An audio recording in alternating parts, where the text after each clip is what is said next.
시청자 여러분 안녕하십니까, 박정호입니다. 자, 어제 윤석열 대통령과 이재명 대표의 영수회담 여러분들 어떻게 보셨습니까?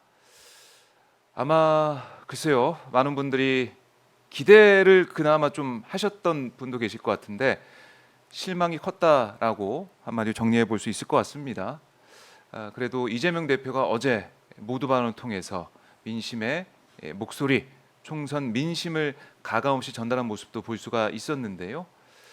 어제 영수회담 이거 좀 집중적으로 분석을 해보고 특히 이재명 대표가 언론에 대해서 제일 먼저 언급을 하면서 이른바 언론 장악 논란 이 상황에 대한 문제 의식을 다시 한번 보여줬는데 여기에 대해서 짚어보는 시간도 갖도록 하겠습니다.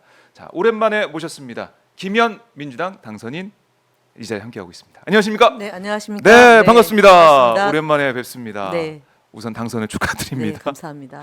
오마이TV 시청자분들 오랜만에 당선인 신분을 만나셨는데요. 네. 인사 말씀부터 한 말씀 해주십시오. 네, 안녕하십니까? 오마이뉴스, 오마이TV 시청자 여러분. 길에서 시민들을 만나면 오마이뉴스를 통해서 많은 뉴스를 접한다는 얘기를 많이 하십니다. 오마이TV가 더욱더 번창하기를 기원하고 저 역시 함께하겠다는 말씀드리겠습니다. 감사합니다. 반갑습니다. 네, 자, 8년 만에 국회 재입성이에요. 그러니까 제가 아까 방송 시작 전에 아유 뭐 좋으시겠어요 이렇게 했더니 어깨가 무겁다는 말씀하셨는데 네. 소감이 좀 어떠세요? 제가 2012년도 비례대표로 국회의원이 됐는데요. 그때 대선이 있던 해였고 네, 국정원 요원이 이제 그 정치 개입하는 사건 맞아요. 현장에 제일 먼저 갔고 당시 오마이뉴스 기자를 현장에서 만났었던 기억이 맞습니다. 나고요. 오마이TV도 출동했었죠. 네, 그렇습니다. 그리고 두 번째 사건이 이제 세월호 참사 네. 때 이제 현장 상황을 제일 먼저 관리하고 또 상황실장을 맡아서 두 사건이 아마 제가 국회의원 시절을 관통하는 거고 그걸 통해서 이제 진상 규명도 일정하게 하고 또 국정원 개혁을 하는데 이제 역할을 했는데 네. 그게 이제 저의 정치에서 어려움을 또 겪게 하는 요인이었어요. 그래서 8년 만에 국회에 다시 하게 됐는데 네. 기쁨은 잠시 무거움은 아주 깊이 가지고 지금 당선인을 시간을 보내고 있습니다. 네. 네, 여러 가지 준비를 좀 하시고 계실 텐데 네. 역시 이번 총선에서 확인한 민심을 어떻게 구현할 것이냐, 네. 국회에서 어떻게 뭐 법안을 만들고 또 이른바 지금 윤석열 정권의 폭정에 맞설 것이냐 이런 고민도 많이 하실 것 같은데 네, 그렇습니다. 네. 직접 총선에서 확인한 국민들의 목소리 어떻습니까? 제가 이제 방통위원회를 그만두고 네, 이제 9월 달에 이제 이재명 대표가 단식할 때 언론 특보로 이제 활동을 시작했고 네, 예비 후보 등록 전에 이제 저희가 10월 13일부터 명함을 배포할 수 있었어요. 후보 예비 후보가. 그렇죠. 그래서 명함을 나눠주면서 확인한 민심은 윤석열 정권 심판하겠다. 이게 아주 강렬했습니다. 강렬했다. 예, 그다음에 이재명 대표 꼭 보호해달라 하는 것과 아울러서 이제 체포영장 가결되고 네, 그리고 거기에 동참한 국회의원들에 대해서 굉장한 분노가 있었어요.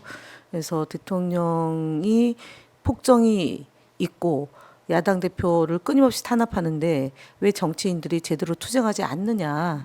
그래서 이번 22대 국회의원은 그 윤석열 정권의 폭정에 맞서서 제대로 싸우는 국회의원이 필요하다. 이게 이제 한결같은 안산 시민들의 민심이었다. 그래서 제가 어렵게 경선을 했는데 네, 승리할 수 있었던 배경이 결국 안산 시민들이 참여하는 이제 그 방식이었거든요. 당원들 보통 이제 50대 50이었는데 저는 100% 안산 시민이 참여해서 뽑았던 방식이었는데 네. 그 민심이 반영됐기 때문에 제가 선출될 수 있었다고 봅니다. 네. 그러니까 윤석열 정권의 이제 폭정에 맞서서 제대로 좀 싸워라. 네. 국회의원은 뭐하냐. 또 사실 지난 총선에서 180석을 가지고 간 민주당이지만 제대로 못 싸웠다. 네, 그렇습니다. 그러니까 윤석열 정권 심판을 위해서 민주당이 먼저 심판을 받은 셈이 되다. 이렇게 볼 수도 있겠네요. 그게 현역 의원이 대폭 물갈이 되고 변화와 혁신, 네. 그러니까 시민들이 참여를 통해서 이제 이루어진 건데 저는 그거를 시민혁명으로 표현을 했어요. 공천 혁명까지 가는 수준이었다. 그래서 저희 안산의 경우는 현역 의원이 다 물갈이 되고 교체가 됐는데 네.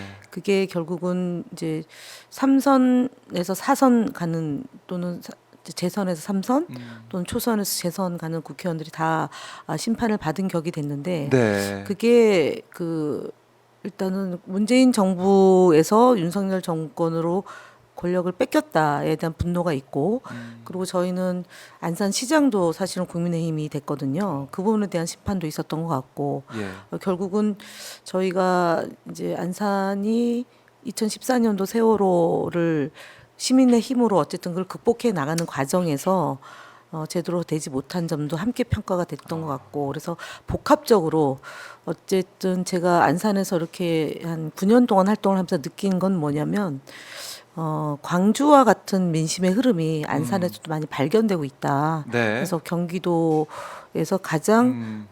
어찌 보면 음. 진보적이고 민주적인 가치를 소중히 여기는 안산이기 때문에 예, 그 부분 그러니까 그 민심을 반영하는 활동을 이번 22대 국회 때 하지 않으면 저 또한 평가를 받겠다 이런 생각을 많이 하고 있습니다. 네. 그 민심의 무서움, 또 이제 민주당 지지자들의 무서움, 네. 그 엄중한 그런 평가를 계속해서 생각을 네. 하면서 아까 제가 돌아오셔서 좋겠다 했는데 지금 얼굴에 이제 미소가 잘 안 보여가지고 좀 놀라기도 했지만 말씀 들어보니까 정말 열심히 의정 활동해야겠다 이런 각오를 하고 계신 것 같아요. 의정 활동을 그는 기본이고요. 음. 기본이고 우리 사회가 안고 있는 다양한 소재들이 있지 않습니까? 네. 어저께 이재명 대표께서 12개 의제를 가지고 8분간 얘기를 했는데 말씀하신 것처럼 이제 가장 먼저 얘기한 게 방송이 네. 핍박받고 있고 무슨 말을 했을 때 끌려갈 수 있다라는 두려움을 갖고 있다. 이거를 해소해야 된다라는 점 아울러서 이제 남북 관계가 절단되고 있는 이 문제도 언급하시고 네. 민생 현안에 대한 얘기도 하시고 그렇죠. 또 저출생 문제를 종합적으로 이제 해결할 수 있는 그런 대책을 강구해야 된다라고 얘기했는데 제가 사실은 밑줄 쳐가면서 쭉 읽으면서 그게 이번 총선에서 드러난 민의거든요. 근데 합의하지 못하고 대통령께서 건성건성했다는 것을 또 보게 돼서 네. 사실 어저께 뭐라도 한두 가지라도 합의가 됐다면 좀 무거운 마음이 좀 덜했을 텐데 아직까지도 반성이나 사과를 안 하고 있구나. 아하. 여전히 군림하는 대통령으로서 존재하고 있구나. 이걸 네. 또 발견하니까 더 이제 이번 22대 국회가 해야 될 역할과 임무가 더 막중하다 이런 생각을 갖게 됐습니다. 네. 자, 22대 국회 이제 개원이 한 달 정도 남았는데 뭐 준비를 잘 하실 것 같고 그럼 이어서 저희가 어제 있었던 영수회담 얘기를 좀 해볼게요. 2시간 10분 진행이 됐어요. 생각보다 길게 진행이 돼서 뭔가 얘기가 좀 잘 되나라는 생각도 했지만은 들어보니까 85대 15. 네, 85대 15. 예. 그러니까 비공개 발언 중에는 85대 15. 그러니까 윤 대통령이 계속 얘기를 길게 했다는 거 아니겠습니까? 그래서 준비했던 의제도 다 얘기 못 나누고 그냥 나왔다는 건데 너무 길어졌다. 윤 대통령이 얘기를 많이 했다라는 그런 상황이에요. 근데 이재명 대표가 어제 사실은 저희가 생중계가 될 줄 알고 저희 방송도 하고 막 준비를 했었는데 방송이 또 안 되더라고요. 엠버가 걸렸더라고요. 그래서 신기하다. 왜냐하면 영상은 좀 이따가 풀이됐는데 워딩, 오디오는 엠버가 걸렸다. 이것도 처음 보는 상황이에요. 그러니까 그만큼 제가 이제 이 윤석열 정부의 방송 정책, 언론 네. 정책이 박정희 대통령 때와 전두환, 이명박 이 3대통령에서 벌어졌던 방송을 장악하고 또 법과 제도를 통해서 옥죄었던 그것을 총망라한 게 지금 윤석열 정권이다. 사실은 이제 현장에서 목소리를 안 내보낸다. 그리고 그것이 용산의 출입 기자들이 합의한 거라고 보여지거든요. 아니면 지침을 따랐다라는 건데 그러면은 보통 출입 기자단이 그건 안 된다. 오디오가 안 나오는 것을 허용할 수 없다라고 해야 되는데 네. 그런 것조차도 지금 아하. 반영을 할 수 없는 구조가 됐다라는 것은 그만큼 순응하고 있다. 그렇게 보면서 기자들도 네, 순응하고 있는 순응하고 게 아니냐. 있다. 그래서 박근혜 정부 때도 그런 일들이 좀 음. 종종 있었는데 지금 그러니까 그 역대 정부에서 하던 가장 못된 일들이 네. 윤석열 정부에서 빚어지고 있다라고 볼 수밖에 음. 없습니다. 네. 그래서 어제 영수회담 결과도 보시고 뭐 브리핑도 들으셨을 텐데 어떻습니까? 듣고 어떤 생각하셨어요? 결국은 이제 그러니까 이재명 대표가 총선에서 드러난 국민의 목소리를 전달하겠다. 네. 그래서 18분 가량 해서 쭉 그 A4 용지 10장을 들고 이제 다 머릿속에 있는 내용이지만 어쨌든 예의상 그 그렇죠. 정확히 페이퍼는 또 가지고 얘기를 해야 되니까. 말씀을 하셨는데 네. 한두 가지 정도 특히 이제 민생 지원금 회복 지원금 정도는 합의할 수 있는 내용이지 않았을까라고 저는 기대를 했어요. 근데 그것조차도 안 되고 네. 또 이태원 그다음에 최상병 문제조차도 그것도 안 되고 아예 언급은 안 했다는 거 아닙니까? 최상병 특검법에. 그러고 애둘러서 그러니까 네. 김건희 특검법에 대한 얘기를 한 게 아니라 적어도 가족이라는 네. 표현을 이제 좀 민망하고 우스꽝스러울 것 같으니까 애둘러서 했는데도 그것도 받아들이지 않고 네. 본인 주장만 한 거고 형식적으로 이제 절차를 밟은 것 정도.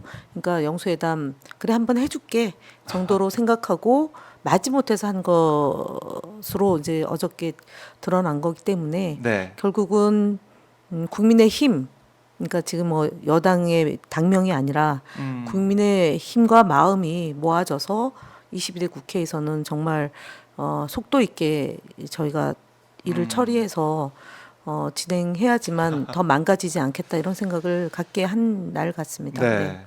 그러니까 이재명 대표가 그러니까 윤 대통령 생각 그거였던 것 같아요. 악수하고 앉아서 뭐 날씨 얘기하다가 비공개.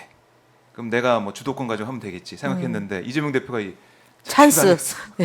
기다리세요. 네, 잠깐만요. 네. 하고 꺼내서 읽으니까 표정이 좀 안 좋아지더라고요. 네, 그렇습니다. 그게 네. 느껴지더라고요. 그러니까 생각했던 대로 안 흘러가는 상황. 네. 이재명 대표가 좀 어제 사이다였어요. 제가 딱 봤을 때도 네. 우리가 하고 싶은 얘기를 정리해서 일목요연하게 다 얘기를 했다. 이걸 보고 이재명 대표가 준비를 많이 했다는 생각이 네, 들더라고요. 네. 그러니까 사실은 영수회담은 되게 그 잘해도 네. 비판받을 수 있고 못하면은 그 책임을 온전히 다 야당 대표가 지는 상황이기 때문에 정말 며칠 동안 날밤을 새지 않았을까라고 생각할 정도로 이 총선뿐만 아니라 그 전에 그러니까 네. 대표께서 검, 펜, 그다음에 그 검하고 펜하고 칼이었나요? 네. 세 개로 공격을 받았고 그거를 온몸으로 이제 저항하고 지켜온 거기 때문에 남은 그 과제들을 해결하기 위해서 정말 혼신의 힘을 다해서 어저께 영수회담을 준비하신 게 그 글로 보여지더라고요. 네. 아, 그래서 어제 저희도 이제 방송을 하면서 댓글을 보니까 정말 이재명 대표님 너무 잘하셨다. 네. 너무 시원하다. 네. 이런 댓글이 좀 많이 올라왔습니다. 그러니까 너무나 지금 이른바 입틀막 우리가 얘기를 하면은 끌려 나가는 상황이 되다 보니까 이런 자리조차도 너무나 소중한 거잖아요. 이 그렇죠. 시간이. 네. 근데 그걸 어쨌든 영상으로 촬영이 돼서 생중계는 안 됐지만 나중에 보도가 될 수 있게 한 이재명 기록으로 대표 그리고 속보로 계속 네, 나중에 계속 나왔습니다. 나왔습니다. 네, 네. 그걸 보면서 이재명 대표가 준비를 많이 했고 국민들의 그 마음을 대변을 했다. 야당 대표로서. 본인의 마음과 국민의 마음이 일치되어 있는 상황이었다고 보여지죠. 그러니까 네. 앞서 얘기했지만 그 체포 동의안이 두 번에 걸쳐서 발부가 되고 없는 사실은 조작하고 있는 거는 부풀려서 야당 대표를 진짜 그 범죄자 피의자로 이렇게 낙인 찍어서 마녀 사냥을 했고 네. 본인뿐만 아니라 가족 전체를 가지고 이렇게 이제 했던 거 도륙을 한 거지 않습니까? 그러니까 그 과정에서 느꼈던 이제 정치적인 핍박뿐만 아니라 네. 이제 총선을 쭉 이제 하면서 대통령은 20여 차례 이제 민생 토론회를 하면서 수백조 원을 쓰겠다고 공약을 남발했고 저희는 실제로 정말 피부로 절감하면서 골목 상권이 무너지고 지역 경제가 피폐해지고 네. 민주주의 위기, 그다음에 국정 실패, 그다음 평화가 무너져서 언제 전쟁이 날지도 모르는 그런 위기 의식을 온몸으로 느끼고 있는 거죠. 그러니까 이제 그런 야당 대표와 국정을 이제 건성건성으로 하는 이 대통령과의 차이가 극명하게 어저께 보여준 것 아니냐. 그런 이제 사실은 이제 장면 하나하나를 다 국민들이 꼼꼼히 보고 있잖아요. 맞아요. 그래서 어떤 짤에서는 그러니까 우리 배석자들은 윤석열 대통령을 진짜 세게 보는 모습, 그다음에 예. 나머지 이 대통령 주변에 있었던 배석자들은 뭐 열심히 적는 모습으로 고개를 숙이는 이런 모습이 단적으로 뭘 주목하는지도 이제 드러난 그런 네. 회담이었다고 봅니다. 그 어떤 이 화면 구도로 이렇게 보면은 마치 이재명 대표가 대통령처럼 보이고 나머지 그 참모들이 있는 것처럼 윤 대통령도 참모로 밀려나 있는 듯한 그런 느낌. 뭐 저 사진을 보면은 이재명 대표가 대통령인 것 같은 느낌이 드는 그런 구도 사진도 찍히고 막 이렇게 됐더라고요. 이게 또 회자가 많이 되더라고요. 그만큼 지금 이 민생과 또 국민들이 너무나 걱정하고 있는 여러 가지 의혹들 또 언론 장악 문제들 여기에서 일목요연하게 상황 인식을 누가 더 잘하고 있는지 누가 더 해법을 가지고 있는지 이게 드러난 네, 근데 사실 저 네. 그 라운드 테이블 저거는 안 맞는 거죠. 안 맞다. 예. 그러니까 예. 저는 오찬장 같은 느낌이 들죠. 근데 이제 간담회를 하거나 회담을 하면 네. 이제 좀 격식을 갖춘 테이블에 이제 보거나 아니면 양쪽에 있고 이렇게 배석하는 방식이 아니고 네. 이제 라운드 테이블로 만든 거는 아하. 제가 볼 때 저렇게 보면 또 중심은 대통령이 되잖아요. 그러니까 라운드 테이블이 저렇게 한 거는 제가 볼 때는 처음 보는 형식 같습니다. 그러게요. 그러니까 저도 뭐 이 장소를 보면은 청와대와 너무 비교된다는 생각도 들고 그리고 차담회라고 하는데 정말 물 한 잔하고 차 한 잔만 놓여 있는 모습 보면서 어제도 저희가 이 영상 보면서 아니 좀 다과 좀 갖다 하면 안 되나 생각이 들 정도로 여러모로 좀 아쉬운 부분이 네, 있었습니다. 내용적으로 그렇고 형식도 그렇고 그리고 나중에 비공개 때 85대 15 그러니까 윤 대통령이 계속 말을 계속 했다는 거 들으면서 아니 그게 말 많이 듣겠다고 경청하겠다고 했는데 결국 회의 그러니까 주요 의제에 들어가서는 자기 말만 했다는 거 아니에요? 네, 그러니까 뭐 다 안 된다는 취지로 얘기를 했겠죠. 그다음에 네. 뭐 이거는 이래서 조건을 붙이고 또 저건 저래서 문제가 있다라고 네. 얘기하면서 본인이 하고 싶은 얘기를 다 하고 야당 대표의 이런 그러니까 야당 대표가 아니라 그 한 사람이 아니라 국민의 민의를 네. 반영해서 간 건데 그걸 뭐 깡그리 무시했다고 볼 수밖에 없는 거죠. 그래서 저는 그게 결국은 대통령에게 화살이 돼서 다시 네. 부메랑이 될 거다라고 분명하게 봅니다. 될 거다. 네. 그러니까 결국에 국민들이 볼 때는 뭐 기대를 가진 분도 계실 거 아니에요. 여야 좀 영수회담 변화. 변화. 그러니까 총선의 민의를 조금이라도 반영해서 사과하고 반성하면서 뭔가 변화해서 민생 경제를 살리는 방향으로 가지 않을까라고 기대했던 지지자들도 있었을 거예요. 네. 국민의힘 왜냐하면은 너무나 형편없는 결과 사실은 13대 총선부터 22대까지 여당이 이렇게 의석을 갖는 거는 처음이거든요. 야당이 그러니까 대선 직후에 치러지는 선거에서 정말 두 자릿수까지 됐던 경우도 있고 그래서 그 뒤에 굉장히 저희가 힘들었던 맞아요. 시기를 경험을 했는데 여당이 이런 의석을 갖는 경우는 112석까지 있었거든요. 근데 108석으로 된 거는 참패 중에 참패인데 그 참패 결과 앞에 겸손하지 못한 대통령 그것은 사실은 국민의힘의 그 지금도 뭐 그 비대위원장이 오래 전에 있었던 인물이 다시 복귀해가지고 정말 그 올드보이 중에 올드보이가 된 건데 황우여 그런 위원장. 상황이 도래한 것은 용산의 불통 아니겠어요? 근데 야당 대표를 만나서 똑같은 모습을 보여줬다고 하면 소위 그 국민의힘의 지지층에서도 네. 등을 돌리게 되는 계기가 될 거다. 아하. 저는 여론이 굉장히 악화될 거라고 봅니다. 악화될 거다. 네.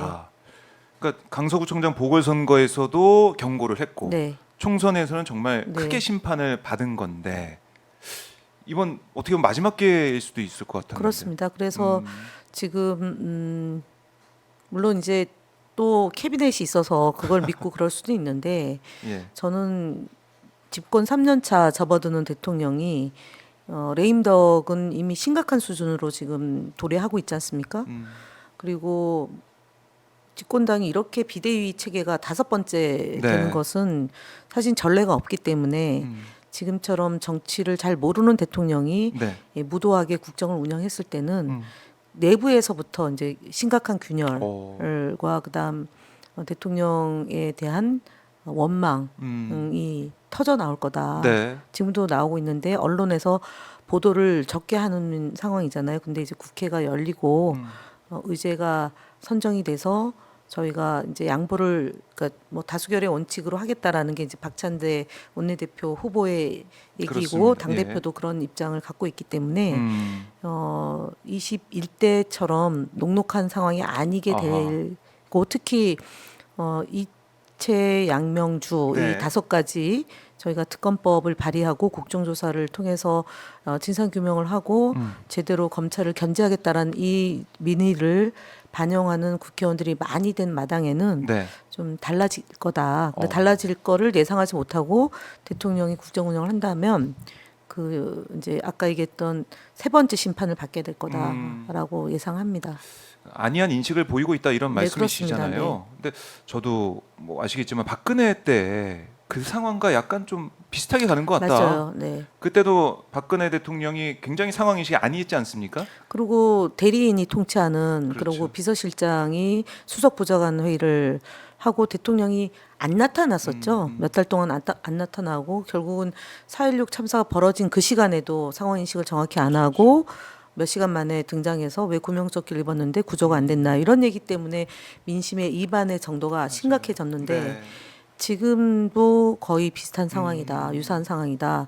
그래서 뭐 우리 시청자님들이 다 아시는 내용이지만 네. 결과를 논의를 했는데 관저에 갔다 오면 결과가 달라지고 그리고 또 이제 대통령은 뭐 탄핵 소추의 대상이 그 이전까지는 법적으로 이제 보호가 되는데 네. 부인한테까지도 보호를 지나치게 하고 있고 성역화하고 있다. 이 점이 사실은 민심의 영린을 건드리고 있는 건데 네. 그 부분을 한치도 양보할 수 없는 대통령의 모습에서 그 데자뷰가 있다고 보여지는 거죠. 네, 데자뷰가 있다. 자, 이렇게 가다가는 정말 큰일 난다. 뭐 이렇게도 많은 국민들이 보고 계실 것 같은데 윤 대통령의 상황 인식, 국정 방향은 옳고 내가 말을 많이 해야 되고 최상병 특검, 최혜병 특검법이나 가족 관련되는 거는 아예 언급도 안 하고 이런 모습, 참 자괴감이 드는 그런 상황인데요.